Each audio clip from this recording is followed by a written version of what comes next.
O boletim da Rede de Observatórios da Segurança revelou que em 2023, a cada 24 horas, 8 mulheres foram vítimas de violência no Brasil.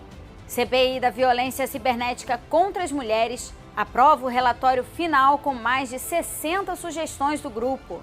Comissão de Servidores Públicos quer cobrar da secretária estadual de Administração Penitenciária a convocação dos concursados de 2012. Rio de Janeiro pode ter programa de prevenção à síndrome de RAF. E na agenda cultural tem muita programação especial para comemorar o Dia Internacional das Mulheres. O Jornal da Alerj está começando agora.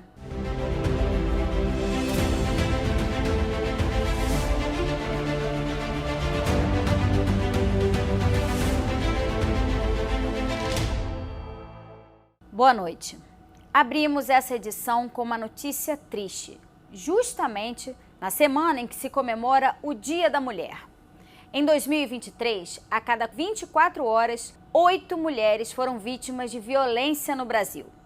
Os números são do boletim da Rede de Observatórios da Segurança, que foi lançado hoje.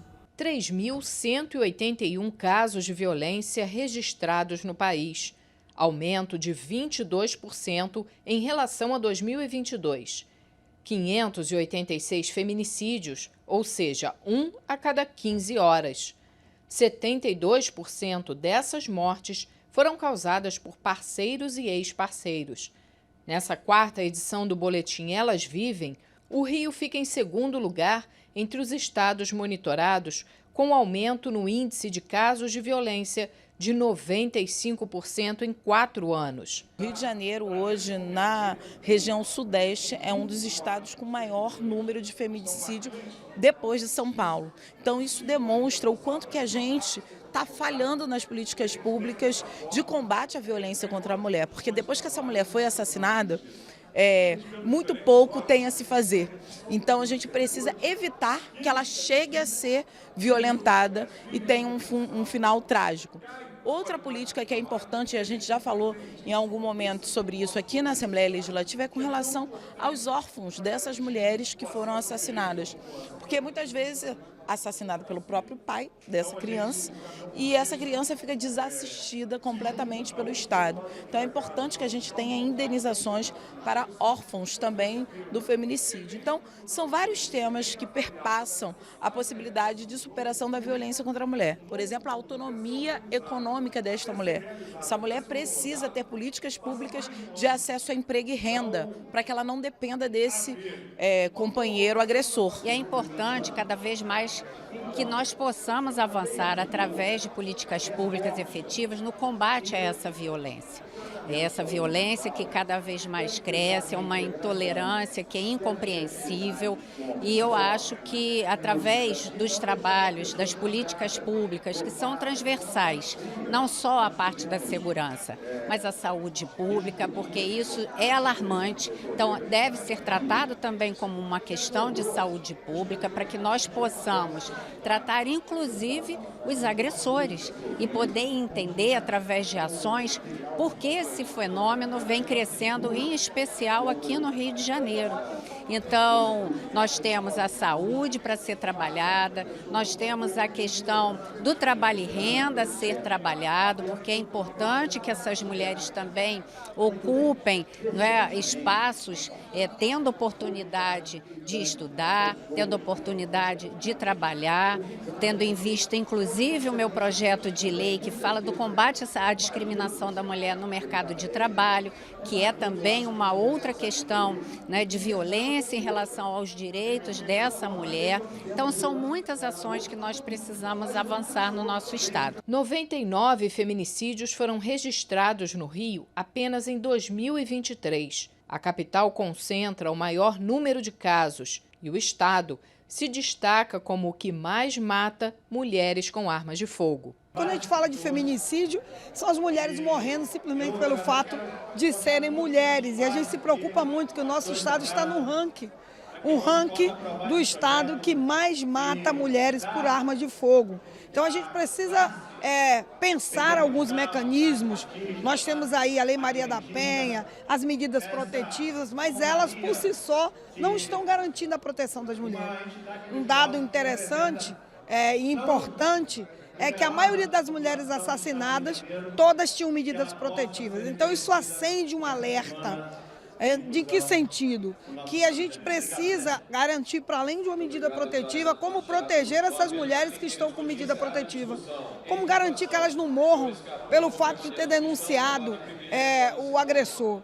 Então são coisas para se refletir, já tem algumas ações aí sendo feito análise de proteção, de mecanismos que a mulher pode acionar imediatamente pedido de socorro ao aproximar-se o seu agressor. Enfim, é um momento crítico da gente pensar de fato como impedir e como combater o feminicídio. O deputado Brazão recebeu nesta quinta deputadas e funcionárias da Alerj para um café da manhã em comemoração ao Dia Internacional da Mulher, celebrado no dia 8 de março. O deputado Brazão elogiou a atuação das deputadas Índia Armelau e Dani Monteiro na Assembleia Legislativa. Isso é muito importante, né? Os homens aqui, principalmente os deputados, né? O nosso presidente Rodrigo Barcelar, tá? Que eu estou aqui representando ele também, junto com essas duas deputadas aqui maravilhosas, né? A Índia Armelau aqui, nossa deputada estadual, nossa deputada Dani Monteiro, certo? Duas deputadas sempre atuantes, sempre unidas. A deputada Índia Armelau falou sobre a necessidade de aumentar o número de mulheres nos espaços de poder. A gente está conseguindo mudar a cabeça cada vez mais das pessoas e entender o seguinte: a mulher ela chegou para ficar, eu não vou diminuir o deputado Brazão, eu vou ter meu espaço, mas vocês podem ter certeza, a gente estava comentando isso agora, se depender de mim, da Dani, principalmente a Dani que faz trabalho com jovens, 50% do parlamento da próxima vez vai ser de mulher. E a deputada Dani Monteiro lembrou que hoje em dia a maior parte dos lares brasileiros é comandada por mulheres. A realidade da maioria dos lares brasileiros, as famílias brasileiras, elas são chefiadas por mulheres. Ora porque elas administram toda a logística da casa, ora porque de fato elas são o único adulto responsável ali. Então é desafiador e eu acho que chegar a 50% não é nenhuma média absurda, tem a ver com sermos metade da população. E acho que chegar lá significará uma democracia mais forte, uma democracia mais representativa, que nós mulheres estejamos cada vez mais nesse espaço. O relatório final da CPI da violência cibernética contra as mulheres foi aprovado por unanimidade nesta quinta-feira na Alerj. Ao todo, mais de 60 sugestões serão enviadas a vários órgãos do Estado e do país e 6 projetos de lei recomendados no relatório devem ser votados agora em março, em razão do mês comemorativo às mulheres. Entre as propostas estão programas e campanhas de combate à violência cibernética contra as mulheres, a inclusão de dados no dossiê Mulher, a criação de uma sala específica para acolhimento às mulheres nas delegacias e a tipificação do crime cibernético nos registros de ocorrência. De acordo com a presidente da comissão, deputada Marta Rocha, o estado do Rio teve um aumento de 22% nos casos de feminicídio em 2023. Nós estamos fazendo sugestões que serão encaminhadas ao Poder Executivo para ser cuidado na Polícia Civil, por exemplo, com a criação do subtítulo com a denominação violência cibernética, a questão encaminhada, por exemplo, ao ISP, para que dentro do dossiê Mulher a gente tenha um capítulo que trate da violência contra a mulher, a questão das campanhas que são produzidas pelo governo do Estado, que se faça também a campanha da violência contra a violência cibernética, a questão discutida também nas escolas, né? O primeiro sintoma da violência cibernética do futuro pode ser o bullying. Então, todas essas questões estão interligadas. Acho que saímos todos daqui muito felizes por os momentos que tivemos aqui. Era uma comissão muito diferenciada no tocante das suas ideologias, mas suprapartidária.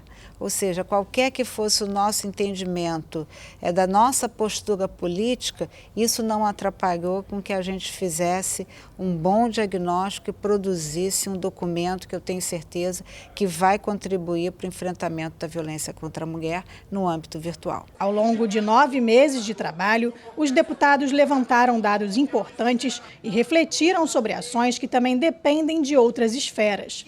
Por isso, outras 2 propostas serão encaminhadas ao Congresso Nacional através da Procuradoria da Mulher. Fizemos uma sugestão de alteração da lei que tipifica a violência psicológica para que haja aumento de pena quando esse crime se der por violência virtual.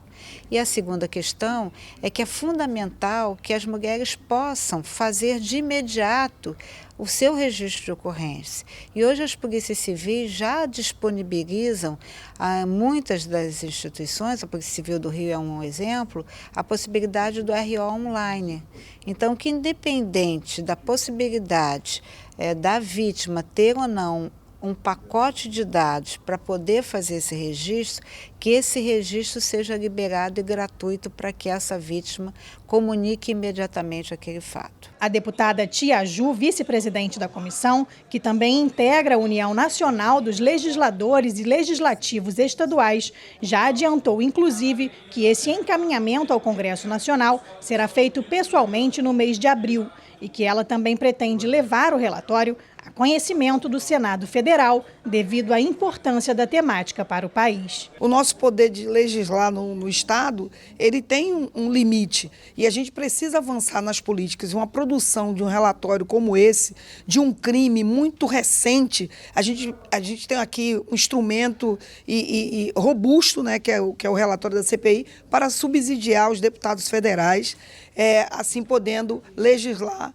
para todo o Brasil, para todo o país, através da Câmara. E também do Senado, né, que a gente também vai articular, não falei ali, mas eu vou fazer, me veio à mente, a gente vai fazer também uma articulação via Senado, através do presidente do Senado também, articulando com os senadores que a gente conhece, para que esse relatório também chegue até o Senado Federal, porque certamente, pela temática, há interesse tanto da Câmara como do Senado. A deputada Índia Armelau, relatora da CPI, destacou a importância do trabalho conjunto com divergências ideológicas, mas que serviu aí para contribuir na criação de um relatório robusto e amplo para defender não só as mulheres, mas todos que venham a sofrer algum tipo de violência cibernética.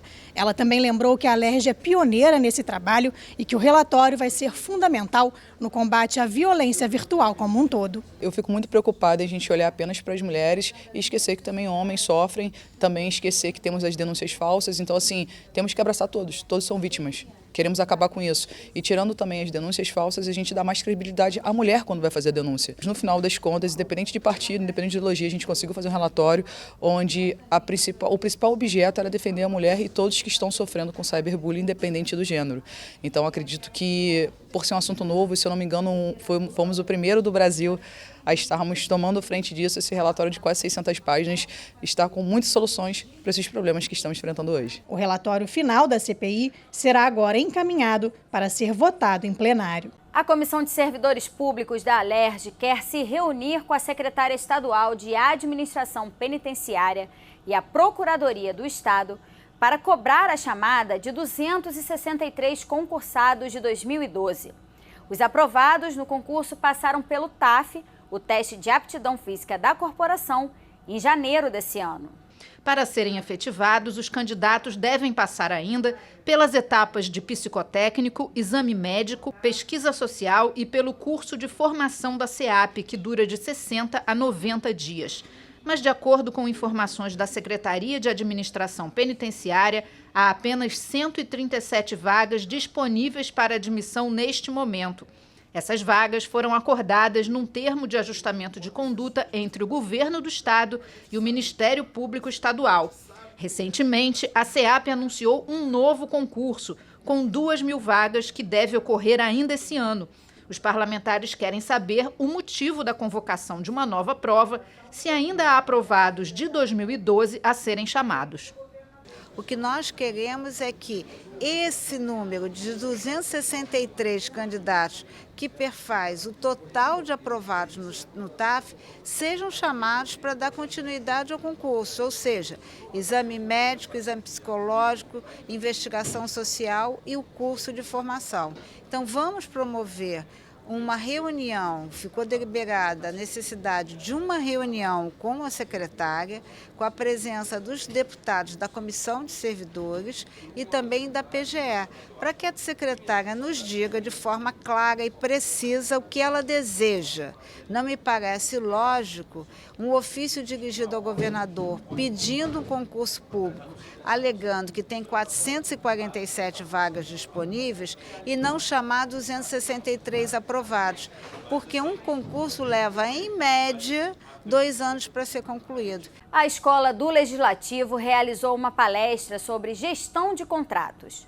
O foco foi a nova lei que estabelece normas gerais de licitação e contratação na administração pública. Essa lei entrou em vigor em janeiro de 2024 e determina que todo contrato administrativo deve ser fiscalizado por um agente público.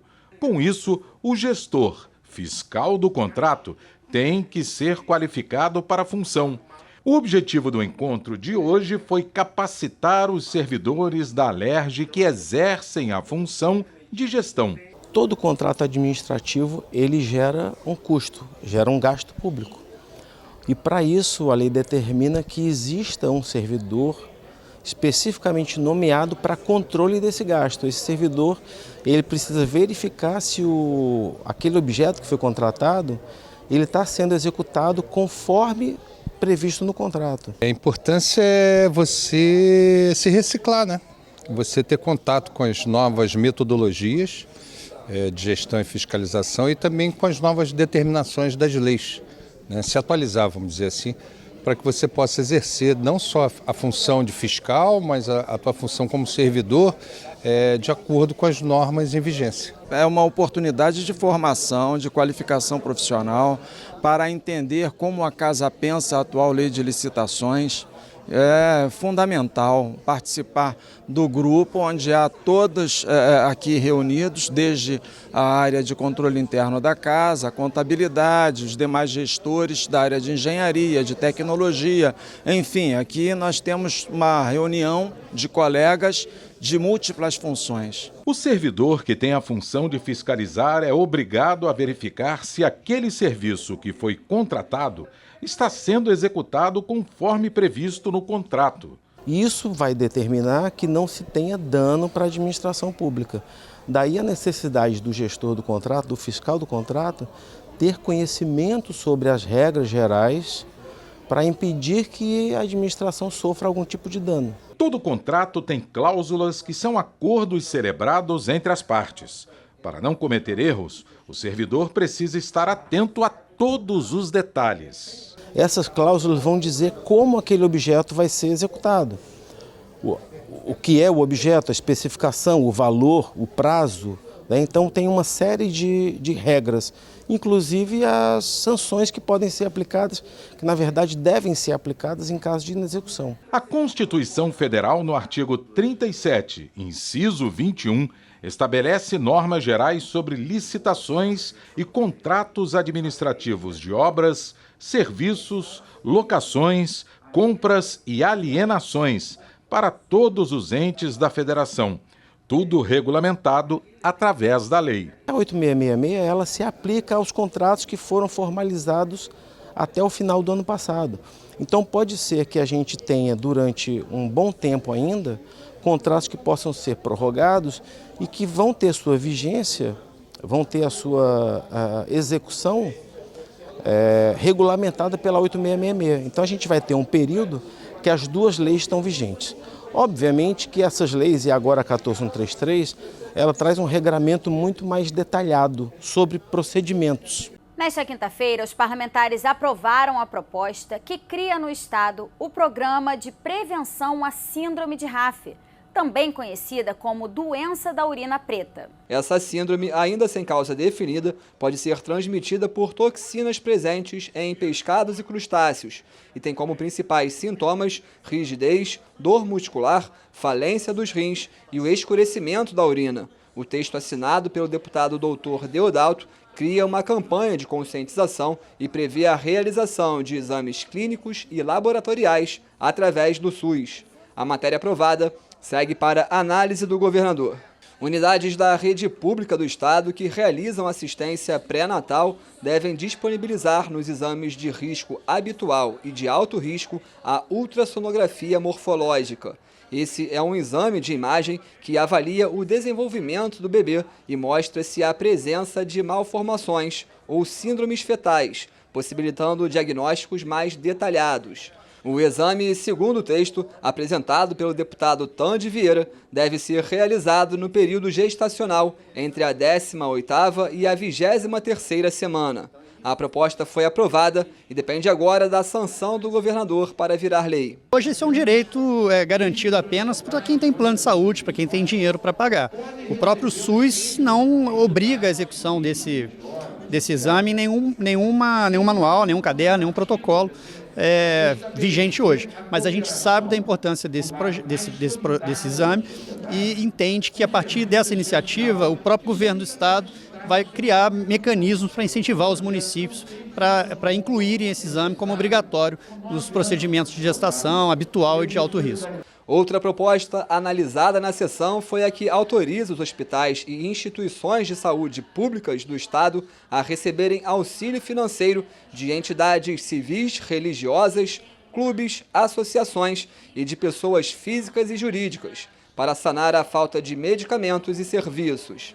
Segundo o texto apresentado pelo deputado Samuel Malafaia e pelo ex-deputado Jorge Pisciani, a ajuda financeira deverá ocorrer com o pagamento de boletos das contas dos hospitais, que vão precisar detalhar os itens que serão comprados e os serviços que serão pagos em cada uma das faturas. A matéria aprovada em primeira discussão vai precisar passar mais uma vez pelo plenário. Se a gente quiser fazer alguma coisa, doar a pessoa física, ou uma instituição evangélica, ou um clube, não pode, porque a lei não permite. Uma igreja também tem recursos que às vezes não sabe como usar.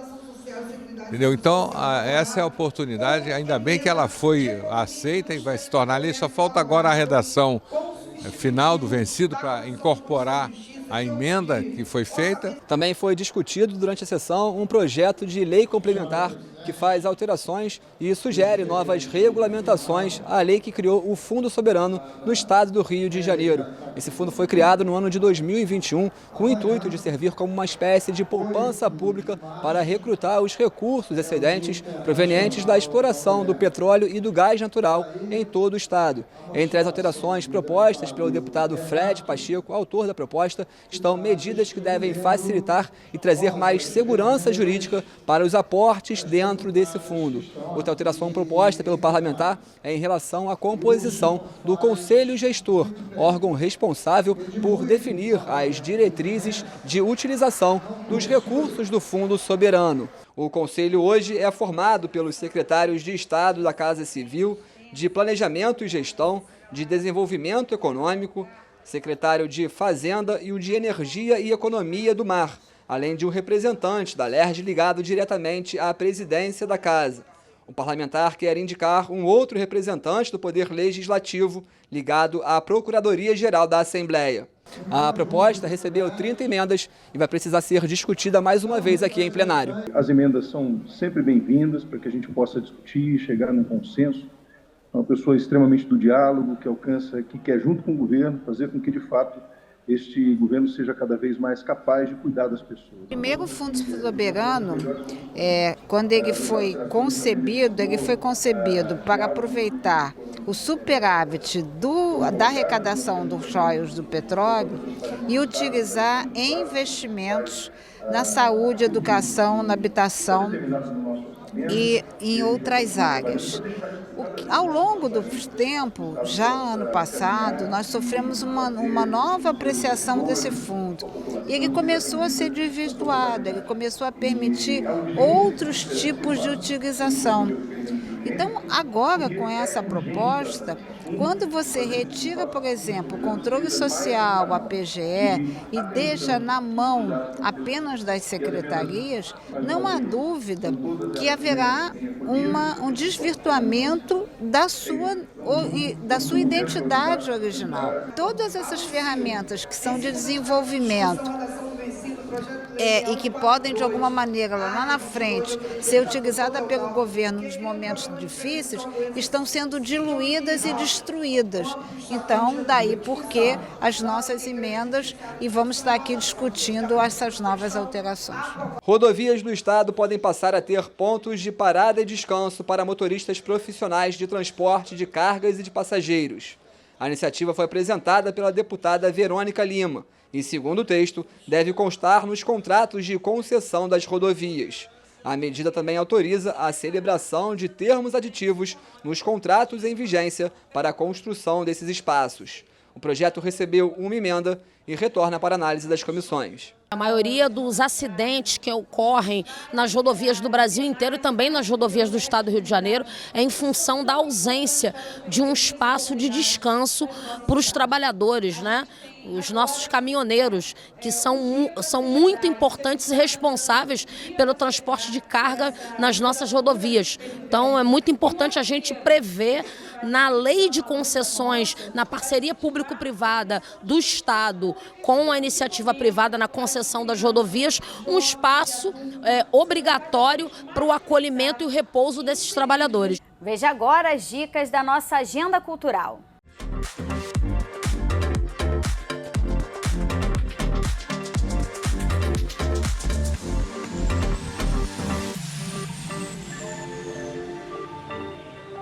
Olá, estamos de volta com mais uma agenda cultural da TV Alerj. Abrimos essa edição com uma programação especial para celebrar o Mês das Mulheres. No dia 8 de março, o espetáculo Mãe Baiana chega ao CCBB. A peça joga luz sobre o papel da mulher negra na sociedade. Nós somos muitos e somos unidos. Basta que a gente se vire uns para os outros e a magia acontece. Mãe Baiana estreia no Dia Internacional da Mulher e fica em cartaz até o dia 31 de março. De quinta a sábado, às 7 horas da noite e aos domingos, às 6 da tarde. O Clube de Leitura CCBB 2024 irá abordar sobre a literatura negra feminina no Brasil. As escritoras Marilene Felinto e Eliana Alves Cruz se encontram para debater sobre cor e gênero na criação literária. O evento também terá participação especial da poeta e filósofa Viviane Mosé. O encontro vai ser no dia 13 de maio, a partir das 5h30 da tarde.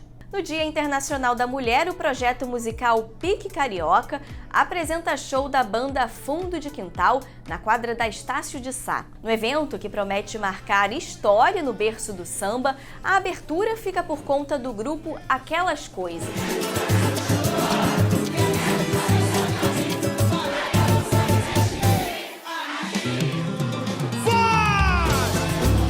O encontro está marcado para o dia 8 de março, a partir das 9 horas da noite. E a cantora Elba Ramalho retorna ao palco do Teatro Municipal do Rio, junto à MPB Jazz Orquestra, que reúne músicos do próprio municipal. A compositora e multi-instrumentista vai dar vida ao espetáculo Elba Ramalho e Orquestra, interpretando sucessos que marcam sua trajetória de 46 anos de carreira. Trazendo na mala bastante saudade. O encontro vai ser no dia 12 de março, terça-feira, às 7h30 da noite. O espetáculo Claustrofobia transita entre a estranheza e o humor. O monólogo narra o encontro entre um ascensorista, uma executiva ambiciosa e um porteiro que sonha em ser policial. É o meu primeiro dia. Eu estou um pouco nervosa. Não está nervosa! Nervosa não está! Você está calma, comunique, você está à vontade! Se você está nervosa, mais nervosa você ficará! A temporada vai até o dia 14 de abril, de quinta a sábado, às 7 da noite e aos domingos, às 6 da tarde. Com Letícia Colim e Michel Melamed, a comédia Um Filme Argentino promete arrancar muitas gargalhadas do público. A peça está em cartaz até o dia 21 de abril no Teatro Adolf Bloch, quinta, sexta e sábado, às 8 horas da noite e aos domingos, às 6 da tarde. A comédia Ordinários chega ao Rio para a curta temporada. Em uma mistura de circo, teatro e humor, a peça conta a história de 3 soldados, Um valentão, um atrapalhado e outro que quer desistir antes da guerra começar. A temporada vai até o dia 24 de março. As sessões são de quinta a domingo, às 8 horas da noite. A cantora espanhola Carmento abre turnê na América do Sul com show no Rio de Janeiro. Referência do neofolclore espanhol, a apresentação da cantora faz parte da turnê do seu novo álbum La Serrana.